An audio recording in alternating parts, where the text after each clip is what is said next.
Olá, sejam bem-vindos então aqui à nossa oitava aula de algoritmia. O meu nome é Henrique Fidalgo e vamos dar aqui continuidade à nossa última aula que falámos sobre arrays. Na última aula falámos aqui como é que eu podia utilizar uma variável especial que se chama uma matriz, um array ou um vetor e como é que eu posso escrever dentro dela. Se estamos recordados, nós estamos a utilizar aqui um array que no fundo é uma tabela onde eu posso guardar valores dentro dessa tabela. Muito bem, hoje vamos ver, nós vimos que na última aula que podíamos introduzir perguntando ao utilizador, escrevendo dentro do array. Pronto, e se não se lembram disto, convém ver a última aula para tentarmos perceber como é que isto funciona. Agora, a minha ideia era, eu quero utilizar o array, faz todo sentido quando utilizamos arrays, é que eles funcionem dentro de ciclos, porque nós vamos fazer tarefas repetitivas, vamos perguntar várias vezes temperaturas, etc. Então vamos ver como é que eles poderão funcionar dentro dos ciclos. Para isso eu vou apagar isto tudo, vou deixar na mesma o vetor ali, temperaturas, mas vou aumentar-lhe um pouco aqui a dimensão. Vou dizer que ele vai ter de dimensão 10. Vamos supor que eu quero ler 10 temperaturas e colocá-las dentro do meu array. Vimos que era possível fazer isso na nossa aula que falámos em ciclos de repetição e que falámos no ciclo enquanto.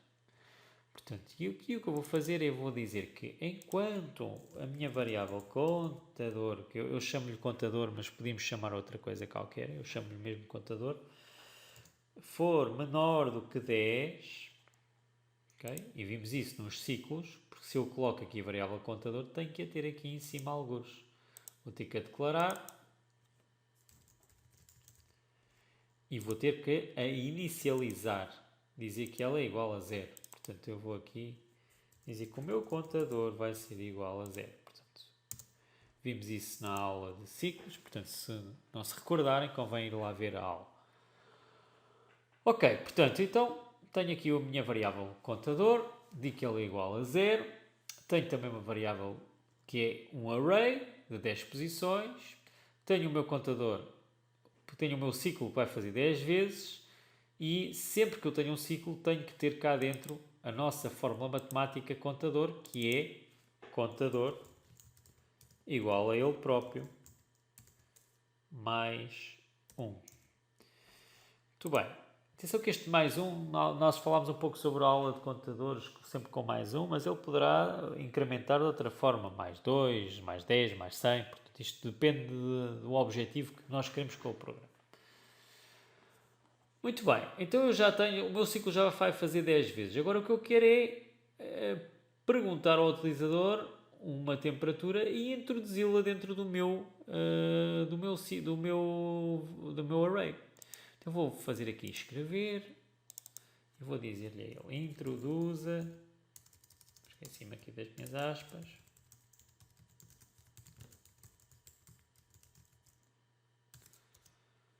introduza uma temperatura.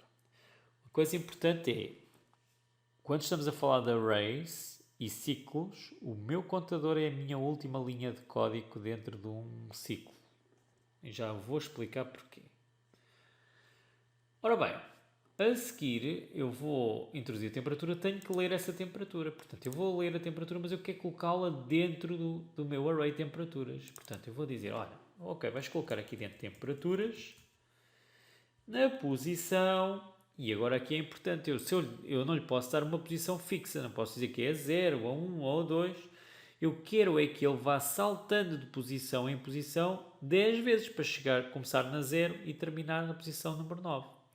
Então, a única variável que me faz alterar é o meu contador, porque ele vai começar no 0 e vai terminar no 9. Quando sai, depois será 10, mas isso já não vai fazer mais uma vez ali a minha variável.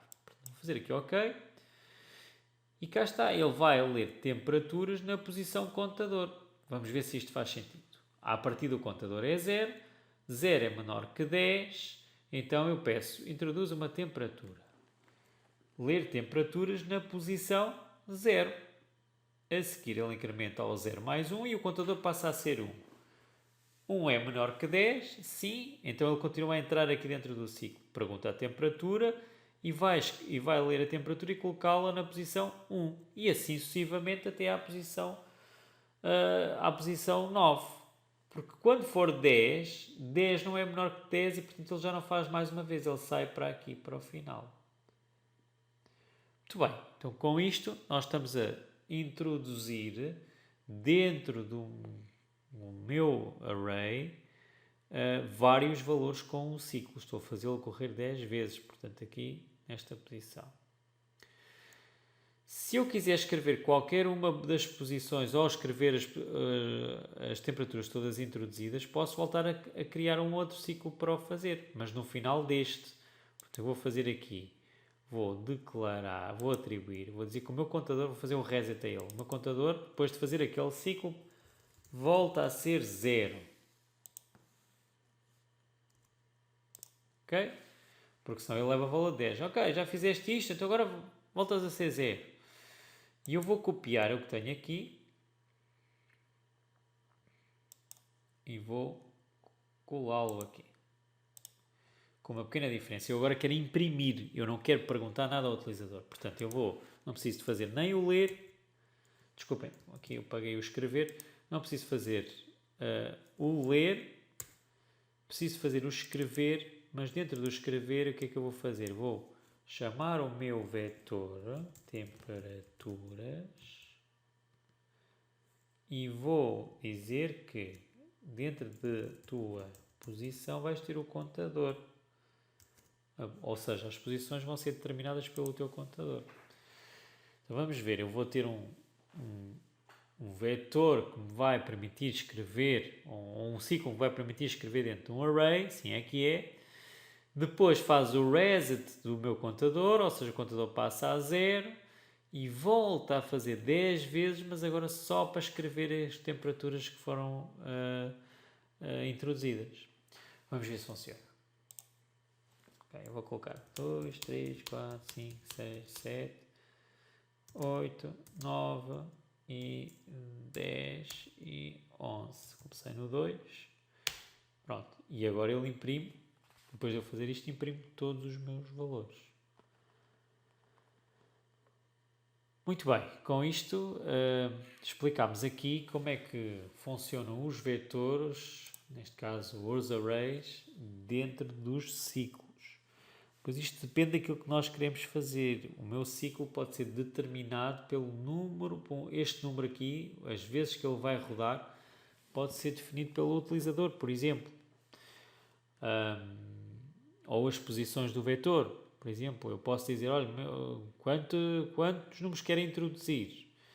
E depois defino os números, o vetor, a dimensão do vetor com uma variável que o utilizador introduz. Mas para já, para esta aula, é mesmo só aqui perceber muito bem que o meu array ou vetor pode e deve ser utilizado na maior parte das vezes dentro de um ciclo. Assim sendo, vemo-nos na próxima aula.